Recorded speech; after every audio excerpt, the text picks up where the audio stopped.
Auschwitz, the Nazi death camp where more than 1 million people, mainly Jews, were murdered. People with families and friends. Ordinary people robbed of their future. Each had their own unique story of how they came to be at Auschwitz. Only a minority survived. And today, decades later, very few can explain what happened there as witness to its human terror. Kitty Hart Markson was 17 years old when she arrived at Auschwitz-Birkenau in April 1943. Now she travels back one last time to answer the questions of a new generation.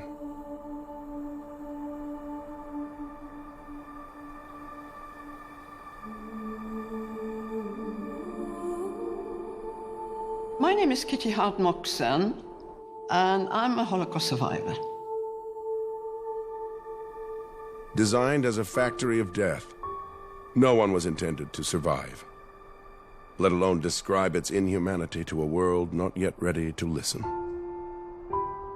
No one wanted to know, no one wanted to hear what I had to say. But I made a commitment that the people don't want to hear, but I'm going to make sure that they will.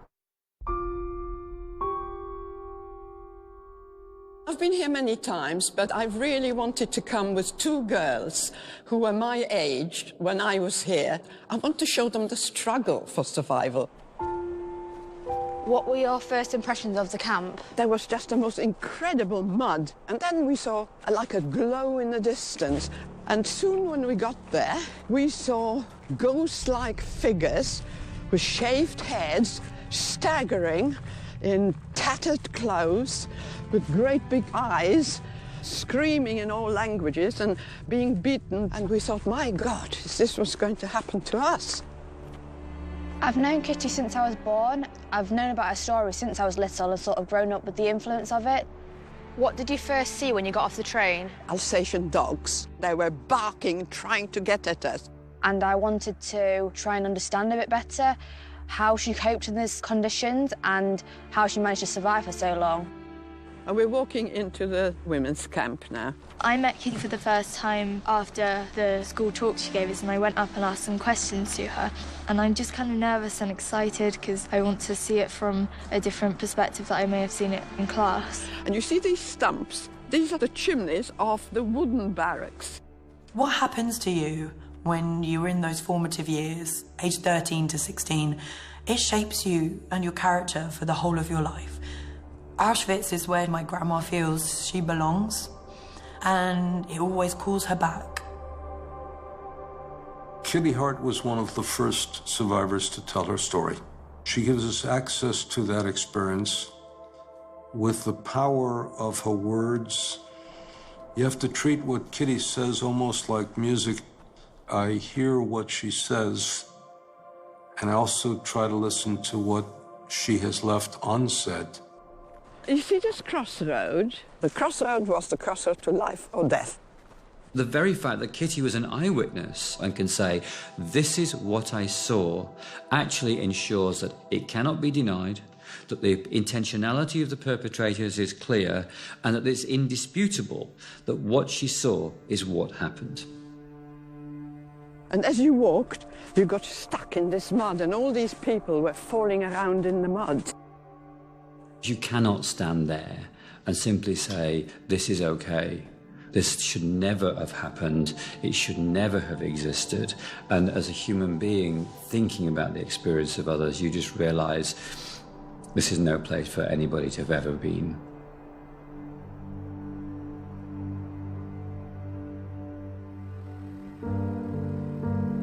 Just prior to invasion, my father decided we've got to get out. My brother fled with his friends to the Russian side. They were asked to join the army, the Polish army, within a Russian unit, and eventually was killed in the Battle of Stalingrad. So my father, my mother, and my grandmother, we got on the last train. The train just took us to Lublin, and that's where everyone was thrown out, and that's where we ended up. And we were taken to a part of the town which became the Lublin ghetto. wasn't possible to survive in Poland as a Jewish person without relying on somebody else. So Kitty's mother, in a time of crisis, what does she do? She starts teaching English to people. In doing that, she creates a relationship with the priest. The priest told my mother, if you come to a point where there's no way out, just come and I'll see what I can do. The priest then is able to help and puts his life on the line to provide them documents to get them out. We had to part for my father. The priest said no way could we survive, all three of us together. My father was to go and work in this sawmill somewhere, we didn't know where, and my mother and I, we were to go into the center of Lublin. Why? Because they were rounding up the Polish population as well. And when they sorted them out, they took them to work in factories in Germany. And the priest said, that's what we've got to do. We're going to get out of the country and mix with this transport and get into Germany. And they actually checked documents, but our documents were in order, you see. And before my mother and I collected our thoughts, we were in a train and landed up far, far inside Germany. It was very difficult for Jews to be able to hide within the Polish population because just small cultural and linguistic things such as accents could creep in and change the perception of you as being truly a Polish citizen. Well, what happened was, because they suspected us, one of them reported us to the authorities. And that was our downfall. Kitty was arrested for illegal entry into Germany as Leokadia Dobrzynska and sent for interrogation. The Nazis wanted to know the source of their false documents. The irony of the Nazis was they could create death camps and murder Jews with impunity, but if somebody broke a law, they had to go through the penal system, which was complete nonsense because they could have simply deported them to Auschwitz as Jews. But because the legal system didn't allow it, they eventually were deported to Auschwitz with a death penalty for immigration charges. So we were told we were going to be executed by firing squad. It was a brick wall, and we had to face the wall with our arms up like that, standing facing the wall. And then there was a huge explosion. And I thought, God, I haven't been hit. There was a great laughter. They said, oh no, we're not going to kill you. What's going to happen? We're going to commute your death sentence to life imprisonment in Auschwitz, and we're going to hand you over to the camp. They'll find out where these documents came from. So we were in a train that was specially converted to transport prisoners. And we traveled 48 hours standing before we arrived in Auschwitz. Well, we had absolutely no idea where we were. It was dark. What did you first see when you got off the train? Well, the thing opened up, and you heard an awful lot of noise. Were you scared? Well, we were scared of the dogs, Yeah. and then the great big women with whips, and they were whipping everyone and urging everyone to run, run, run, everything at a running pace. Suddenly, there was a weird kind of stench, and the closer we got, the worse the stench became. And my mother said, what a curious place there. Can you smell? Can you smell roasting meat? I said, yes, I can. She said, do you think they're roasting chickens here this time of the night? I said, I don't know. Kitty and her mother were sent to Birkenau, the largest of the 44 camps in the Auschwitz system, where they were processed and sent to quarantine. When did you first stay in a wooden barrack? Well, this was the quarantine, okay? So the first night we were pushed into here. Did you find somewhere to sleep? Well, we squeezed in somewhere here. I was incredibly cold that night because we were 48 hours without food, and I slept all night next to a woman. And she started speaking to me in German. It turned out she was a German gypsy. Right. During the early morning, while she was talking to me, she looked at my hand. She took my hand. She said, give me your hand. And she said, you know, you're going to come out. And the next thing that happened, whistles blew suddenly. It was still dark. And everybody was saying, rouse, rouse, out. And because this was quarantine, we didn't know. Yeah. And I shook this woman. you know? Yeah. And she didn't move. And I said to my mother, she's cold, she's dead. And I said, you know, you're cold, I'm cold. We need to strip her, and we need to have everything she's got. Yeah. Surviving Auschwitz was virtually impossible. And there was certainly no way you can say, if you did this, then this would happen. It was a matter of luck and chance and being in the right place at the right time. But there were some circumstances and some strategies that kind of worked. That came to me that night, that actually that's the way to do it. That if you do have the people that had died, you've got to take everything off them. Because it's not good to them, was it? You had to do what you needed to do to survive, and if that was taken from the dead, that's what it meant. Not in the history of mankind has there been industrial killing on this scale. If something happened once, there's absolutely no reason why it can't happen again.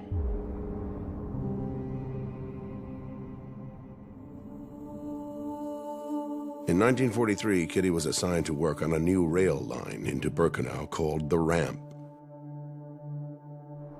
In 1944, she watched as transports of Jews from Hungary started to arrive. What was the importance of the ramp? People arrived in cattle trucks, and sometimes 7 or 10 trains would arrive in say, 24 hours, and people were sealed in, almost airtight, just a little bit of air coming through the slats. Sometimes the trains were sealed here for hours before they were allowed to unload. Did people die in the trains? Yeah, a lot of people died before they arrived here. Some people travelled 7 days before they arrived here. Did anyone have any idea what was happening when they got off the train? People had not the foggiest idea what was going to happen. Of course, there were people coming from the ghettos, so they didn't expect anything, you know, good, obviously.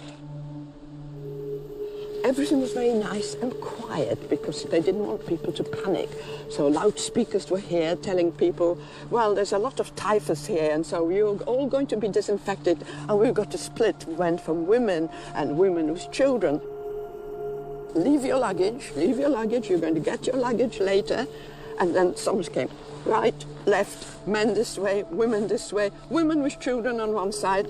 Younger people are younger, you can go that way. Oh, you're older, you take your child with you, it'll be fine. You take your child, we're not going to split you up. It was shocking to see that you stood in the exact same place as those people did once. At the ramp, women with children and the elderly were sent directly to their death. And if you were young and able-bodied, and if at that period of time they needed workers, then you were chosen for slave labor, which essentially meant that you were chosen to die slowly, not to die immediately in the gas chambers. Let me tell you, at this point, families were split, never ever saw one another again. So, some of the men were taken this way, okay. Some of the girls that were selected to go into the camp were taken through there. You were just told to go that way. And you know the road there, where does that go? The gas chambers. That's it.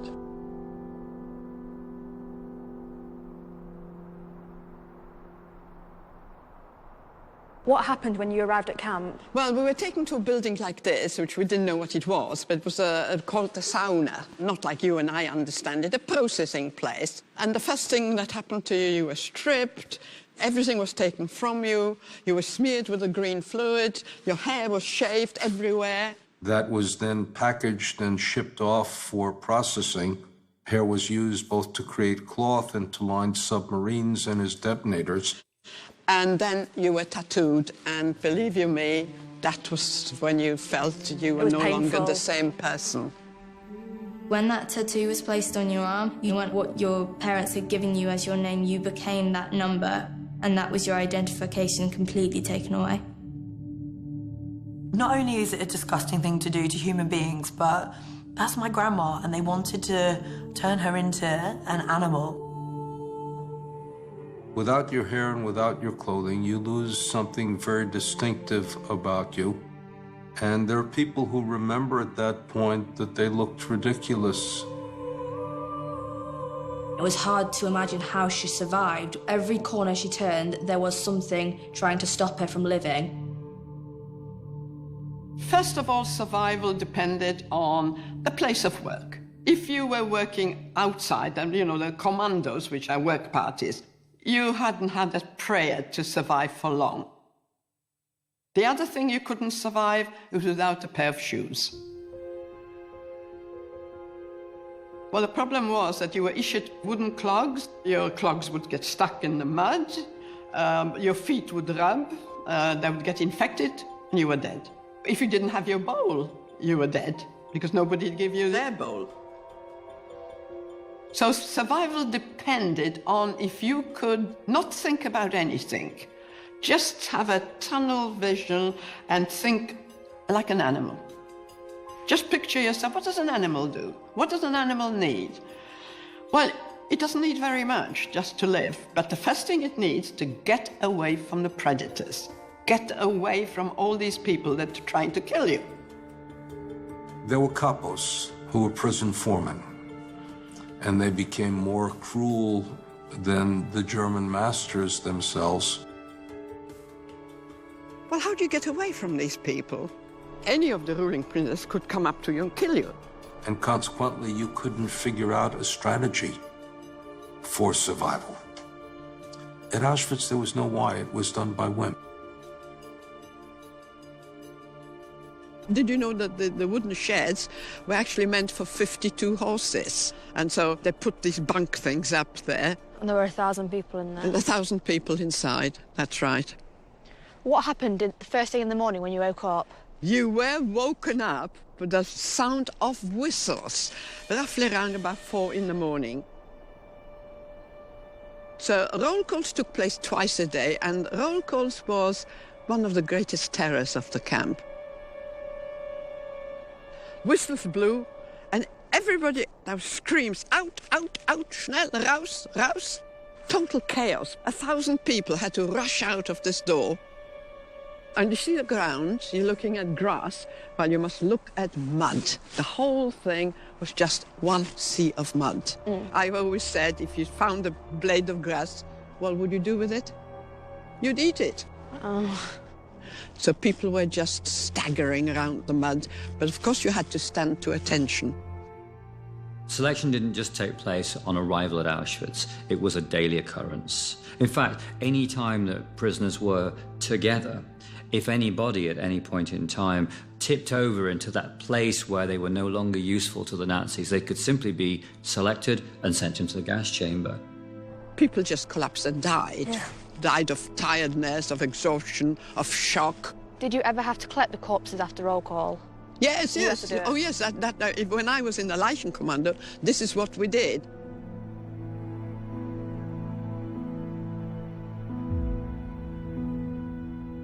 Well, I don't know if people realize, but when you are hungry, hunger is a total obsession. You're just thinking, hunger, hunger, I must have something to eat. I must. If I don't eat something, I'll die. It depended where you were in line as to how much nutrition you got. If you were at the beginning of the line, you got pure water. If you were at the end of the line, you had a problem because they might run out of food. And if you knew the person who was ladling out the food, then in one sense they dug deep and they got the stuff in the soup that landed at the bottom, whether it's a potato or a carrot or something.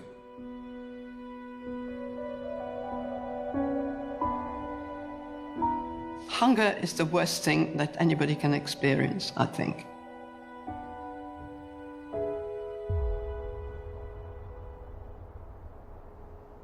Did you stay in a bunk like this then? If you were lucky, there was a one straw mattress and one blanket for 8 people. How did 8 people sleep here? Like sardines next to each other? That's it, you've got it. Yeah. Head to feet, so you had somebody's feet in your face. Yeah.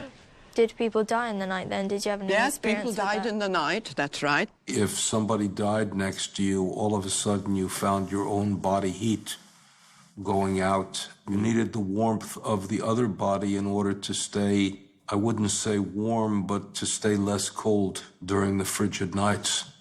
Suppose you needed to go to the toilet at night. There's no toilets in here. Well, A, there are no toilets. B, you were not allowed out.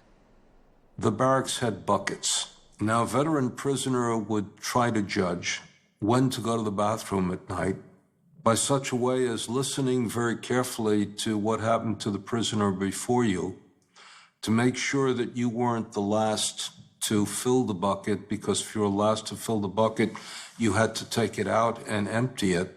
You look at that. Is that what this is? It's mud. That's just mud. Yeah. That's right. And very often there was a mess here as well. Yeah. Because you couldn't get to the bucket. You had the permission to, even during the night, to use the bucket. So those were your living quarters. It was just so horrific to think that anybody could stuff all these people in this tiny space. I have a place to go to the toilet, and I have a place to sleep, and I have a place to have food, and I know that I will get it. The Nazis made sure in every way possible you didn't get what you needed. Something to eat, somewhere to sleep, and I'm afraid, if you don't mind the language, somewhere to shit. Now, what I'm going to show you is the latrines, okay? Now, you see that entrance? Mm-hmm. Thousands had to get through this entrance. And, of course, there was a functionary prisoner in charge and wouldn't let you in. But did you know, I worked there at one stage, so let's just show you what it was like. How did you get the job to work here? Well, I had to buy myself to work. I thought it'd be a good place. At least I'd have access to the lavatory. Yeah. I mean, it was horrible. There's nothing further from what a 16-year-old girl would want to be doing with her life than having her arms in shit. And yet, for her, that was a privilege. Because when she was in the Scheisskommando, it meant that she wasn't digging a ditch. She didn't have somebody flogging her to death because she couldn't dig fast enough. She wasn't actually freezing to death because she was inside. And what's more, the Nazis were nowhere near that place. So being in the Scheisskommando was a 16-year-old's dream in Auschwitz. So that was an open sewer. Thousands of women going in there. You had like 2 or 3 people to a hole because you didn't have it to yourself. And then, when people were finishing, you had to dig all that stuff out. So everything had to come out. Think of the idea that you have 35,000 people using these latrines. So it was designed again to dehumanize the people, to degrade them, to make them live in their own filth. Why do you dehumanize these people if you're going to kill them anyhow? Because if people look like a lump of feces, then it's easy to flush it down the toilet. And what would happen if you couldn't get in? How would you go to the toilet? You had your bowl. Yeah. And your bowl was virtually your food or your toilet. Yeah. The problem was washing it out, right? Yeah. How did you wash it out? No water. In the winter, you had Yeah. snow, you could wipe it out. In the summer, it wasn't so. And you couldn't do anything on the ground because if somebody'd pick it, see you, You can get in trouble. well, never mind in trouble, you'd get killed. Yeah. Yeah. Full stop. We haven't got the words to describe the intense cold. Well, I always think of penguins, actually. How did penguins survive on the Antarctic? Well, if you look at them, they huddle together and try to have body heat from each other. Well, that's exactly what it was. So that was trying to overcome the cold. It must have been horrific to have to stand still in the cold with no shoes, hours and hours on end, when she was hungry, starving, tired, and there was nothing she could do about that.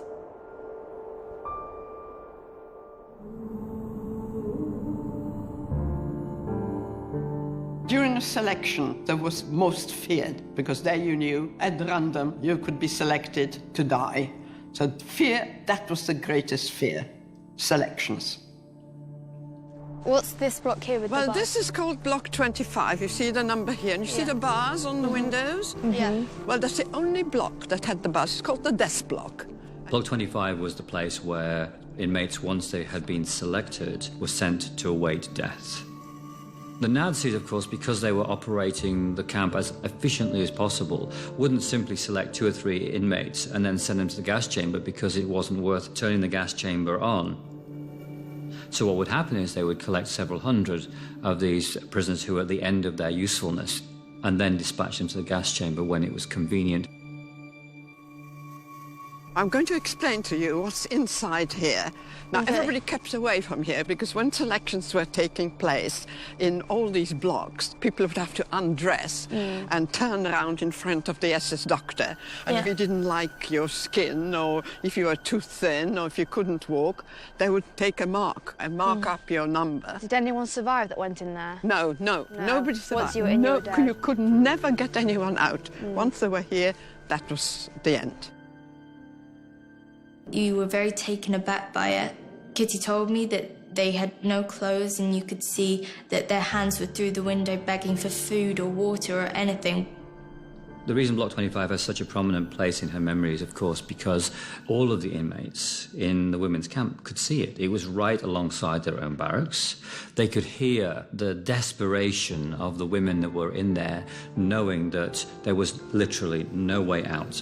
Of course, everybody kept away from me, and when they opened up the doors, It smelled. the stench went right through the camp.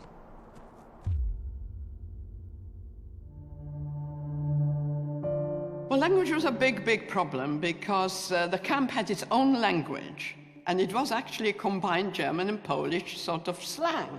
For instance, the woman who was in charge of the block was called the Stubenälteste. So if you didn't know the German word, you wouldn't have known what it was. Her helpers were called Stubowa. Stube is a room in German, but it was kind of made into Polish. It was a slang that you had to understand, and that was a problem with the Greeks, the Italians, the Hungarians. They just couldn't understand. If you didn't, again, you couldn't survive.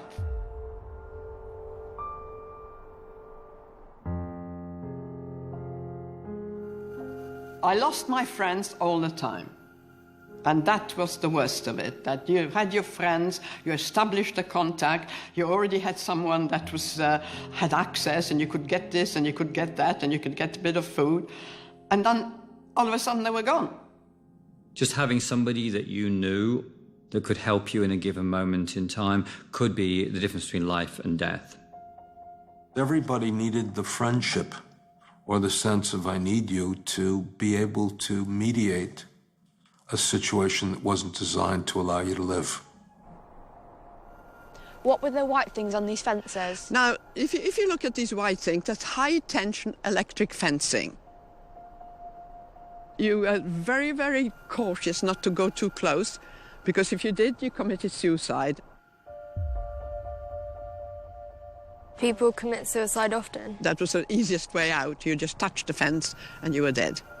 And if you touched this person, you were dead as well, because electricity would pass through your body to the next person. Or you were shot from the watchtowers if you came too close. So yes, people went on the fence, yes.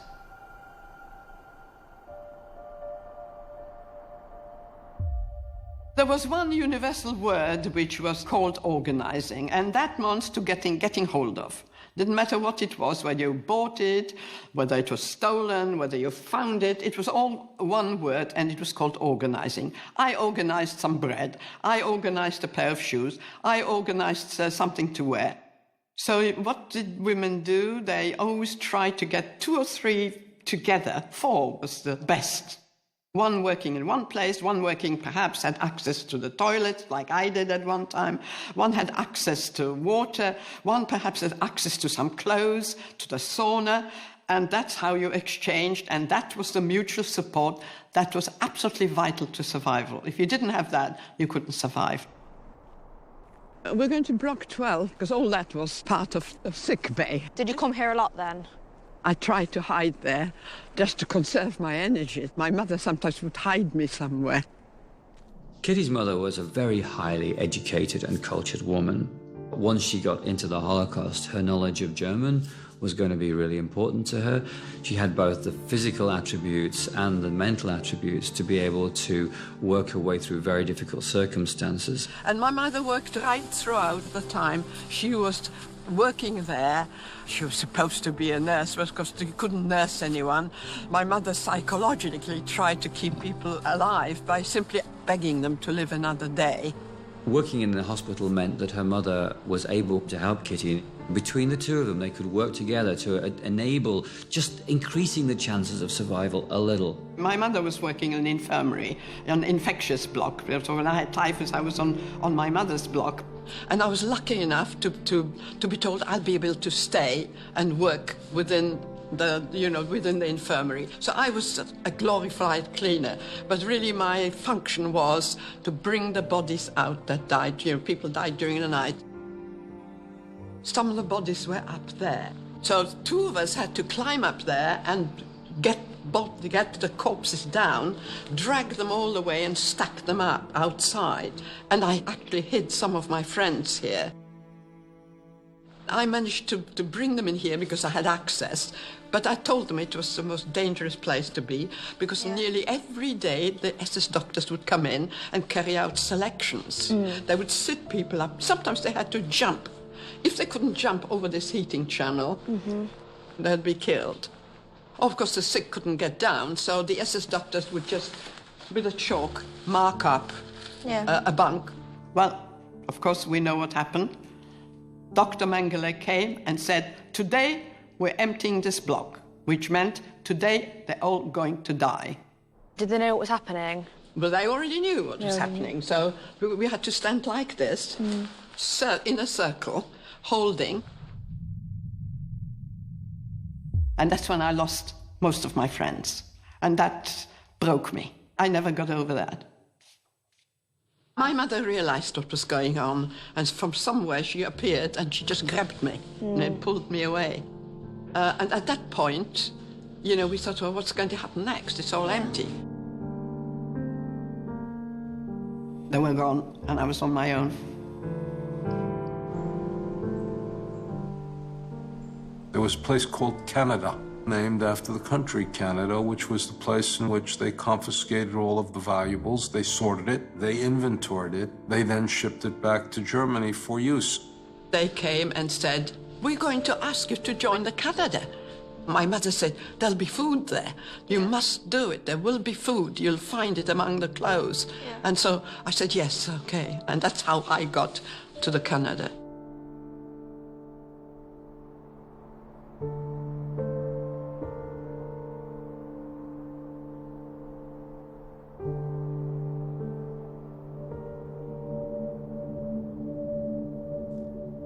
I'm going to tell you why I've brought you here. Thousands upon thousands of people were brought in with all their belongings. Yeah. Kitty really wanted to tell the story of Canada. For her, it's about evidence. Each one of those suitcases belonged to a human being, and each one of those coats was worn by one of those human beings. What she's trying to get across to us, I think, is just the scale of the killing based on the scale of that site. So there were 30 sheds here, all full of people's belongings, and we were here to do the sorting of the belongings. How long were you working here for? I was here 8 months. There were 2 pathways. Yeah. That pathway at the bottom had a huge heap, like 3-story high. Everybody's things jumbled up. All the suitcases were emptied there, documents, children's clothes, prams, everything was jumbled up down the bottom there. And then it was taken to individual sheds, and there it was sorted. My particular job was sorting nothing but men's jackets. So I had to find these men's jackets, and I couldn't always find them because I had a certain quota that I had to make. What happened if you didn't make the quota? Oh, you got punished if you didn't make the quota.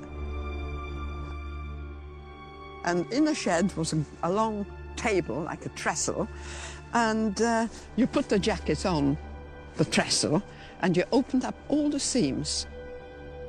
What do you think was in these jackets? Lots of jewellery and... Lots of jewellery, diamonds, jewellery, money of all different denominations. Did you always give everything in, or did you sometimes hide it and then... If you kept one single item of any value, that was the end, because it was constant inspection, so you couldn't keep it. And we found a lot of paper money, as you can imagine. Yeah. What do you think we did with this paper money? Because it wasn't any good to you. You couldn't buy anything. What did we do with it? use it as insulation? No, we use it as toilet paper. Toilet paper. Yeah, wow. All current, dollars, kronas, whatever currency there was used as toilet paper. One of the SS who took us to the Canada made a speech, and he said, because you're here, you're never going to be back in the main camp, because what you see, we cannot allow it. There's only one way out of here, and that's through the chimney.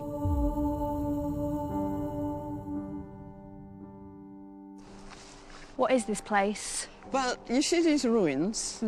That's all we can see. That was known as the White House. This was a place where the Sonderkommando, the people who were working inside the gas chambers, they were working here. We were not supposed to be here. You see where the sauna is? That's how close we are to the sauna, but we're not allowed to come here. However, on about 4 or 5 occasions, I managed to pass this place, and the circumstances were that we took some clothes in handcarts, and we were told to take those handcarts back to the main camp. Now, the SS woman that accompanied us, she didn't like going in between the fences because she was afraid that she was going to get electrocuted. So she decided to take us this way. So what happens, we walked along here, and we passed this place here, which was a White House. People were lined up. Mostly men were lined up here, all a line of men. Each one was sort of going in as you were passing by, and you could hear a shot. And we were told by the men, by the Sonderkommando, being shot in the neck. Could you just hear it, or could you see it? You could hear the shot, yes, you could hear a shot. Now, the other thing is that she said, you mustn't look round, you walk and you keep your head down. But we did see, so what did we see? We saw some men throwing in bodies into pits, and smoke coming out and fire coming out of the pits, and those were some of the bodies that they couldn't burn in the ovens. They were bringing them in here and burning them in pits. So this is a pit there where you're seeing all this vegetation. And I actually found one pit some years ago and found human remains, and I think it was that pit over there. And I passed this about 4 or 5 times within the 8 months that I was working here. How did it make you feel when you passed? It was a horrific sight. And we didn't even want to look. But of course we did. You know, it was forbidden. But it was just horrific because you were just seeing bodies being burnt and the fire coming out of the pits and smoke all over the place. There were several, we passed several pits. There was one here, there was another one down there. But there were many, many pits here, but I recall that one particularly, very close to the sauna.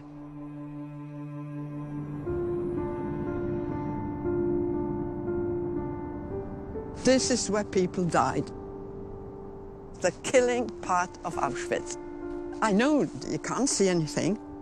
Everything was burnt in that area to erase all traces of murder. In 1944, 5 gas chambers were working at full capacity.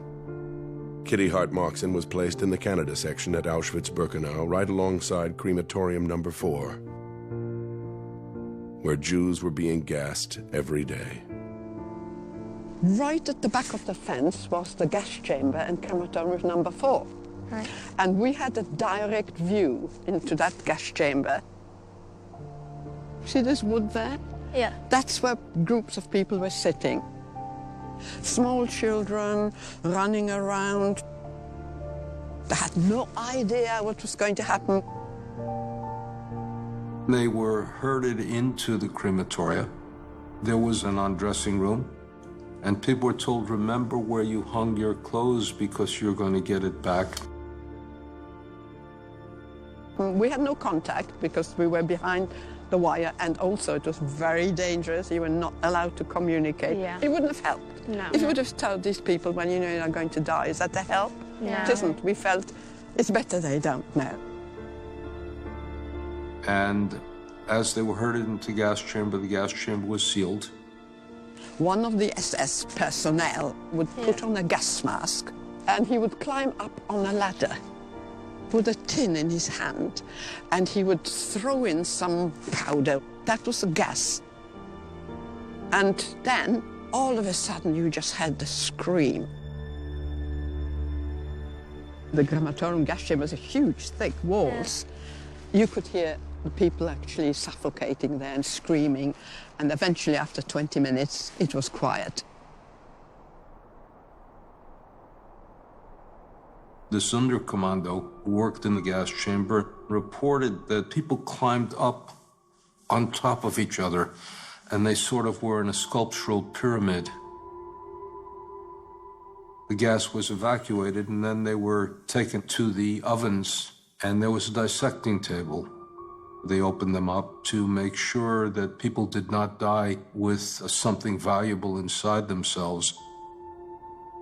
What Birkenau essentially did was to reduce the human being to a consumable byproduct of the killing process.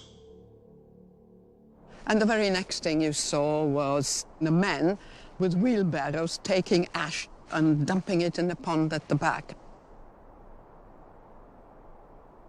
Do you think I could actually believe it? No. Did you and your friends talk about it, what you saw? We tried not to talk about it. We knew it was happening, but, you know, we decided we mustn't talk about it. Don't look. Yeah. We know it's going on, but don't look at it.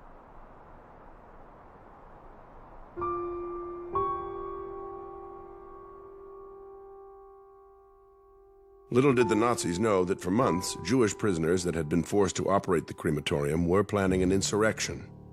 On October 7, 1944, Kitty was witness to the uprising that day. There was just a loud noise. And when this noise happened, we thought that was it. My friends and I, we threw ourselves down just like that, cover our heads, lie flat on the ground. Armed resistance was not a decision whether to live, but most often a decision how to die. We do know that there were resistant movements. The Poles had the resistance movement, the Jews had the resistance movement, but we never knew who these people were because it was so incredibly dangerous.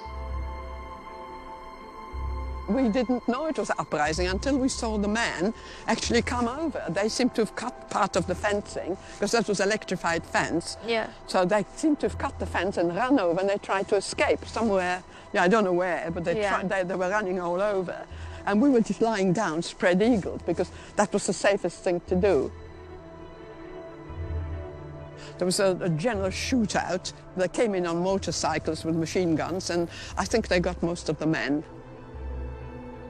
Kitty was also a witness to the fact that Jews did not go like lambs to the slaughter, that they were thinking about what they could do to overcome the Nazis, and with absolutely no chance whatsoever to get hold of the explosives, to be able to overcome the tight strictures on them.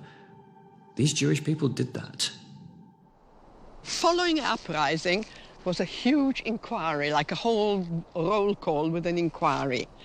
And during that inquiry, one of the SS women came and called my number, 39934. And I was transferred back to the main camp. And I had no idea why.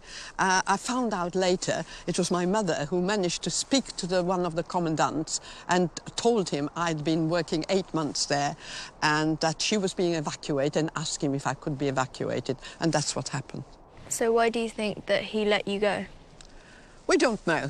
We don't know. I think my mother spoke this perfect German, and she didn't beg, she didn't crawl, she just got up there and spoke, asked to speak to him in a proper manner, and I think he took it on board and called my number. Well, I was transferred to the main camp. We were on this list to be evacuated, and my mother looked around and she thought, oh my goodness, we are all with these functionary prisoners. I wonder if they'll kill us. And we were put into a cattle truck. And my mother made a speech. Just remember, we are leaving here. We are all equal from now on. We will no longer have your functions. And remember, we may need one another's help. So, from now on, you're all going to be friends. And that's what happened. After leaving Auschwitz-Birkenau in November 1944, Kitty and her mother went through a further 6 camps and several death marches before finally being liberated in Salzwedel, Germany, April 14th, 1945. Liberation was at best bittersweet. It meant that for the first time they had to confront loss. Loss of parents, loss of spouses, loss of children, loss of entire communities, loss of entire worlds. And for years they had guarded themselves from feeling anything. And once they felt the feeling of vacuum, of emptiness, sometimes shattered them. You tried not to be emotional about anything. If you did, your emotions would just take over and you couldn't go on. That a civilized nation would take people on a train, bring them to gassing, annihilate them, confiscate and recycle the elements of their body, and do that systematically day in, day out. It's inconceivable. How could this happen? I felt very ashamed at the world and very just upset that this could ever take place. Some people see it as just a time in history, but they don't understand how it relates to us today. We are the ultimate proof of her survival. If she hadn't found the hope to keep on going, I wouldn't be sitting here. Now, what I want to show you is, what's this water?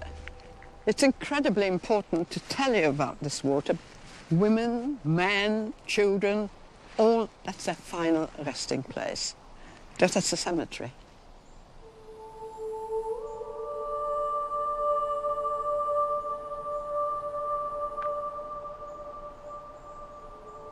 Kitty Help-Moxon is saying, I was here, this is what they did to me, this is how it was set up, but I prevailed.